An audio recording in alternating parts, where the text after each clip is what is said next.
Social media కేసులలో ఒక ట్విస్టల్లా వరుసపెట్టి ఇంతవరకు అరెస్టుల కథలో వాయిదాల పర్వాలు పెద్దవాళ్ళై నడుస్తున్నాయి. కింద స్థాయిలో ఉన్నటువంటి వాళ్ళవి రిమాండ్లు ఇవి నడుస్తూ ఉన్నాయి. లేటెస్ట్గా ఏదైతే బిఎన్ఎస్ యాక్ట్ 211 అన్నటువంటిది వ్యవస్థీకృత నేరమై ఉండాలి. ఇవాళ ఒకసారి కేసులో ఏదో పోస్టు పెట్టారని అరెస్ట్ సాధ్యం కాదు, అది కరెక్ట్ కాదు.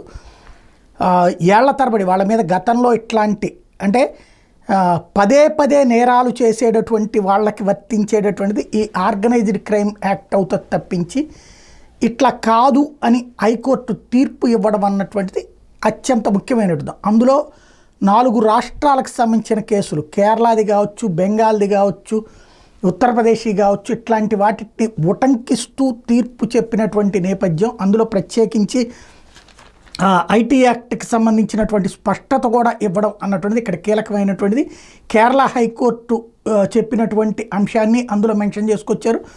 అట్లాగే బెంగాల్ కోర్టు చెప్పినటువంటి దాన్ని మెన్షన్ చేసుకొచ్చినటువంటి నేపథ్యంలో ఇప్పుడు ఇకపైన అరెస్టుల సందర్భంలో ఆ రూల్స్ పాటిస్తారా లేకపోతే మామూలుగానే పోస్టులు పెడితే అరెస్టులు అన్నది నడుస్తుందా చూడాలి.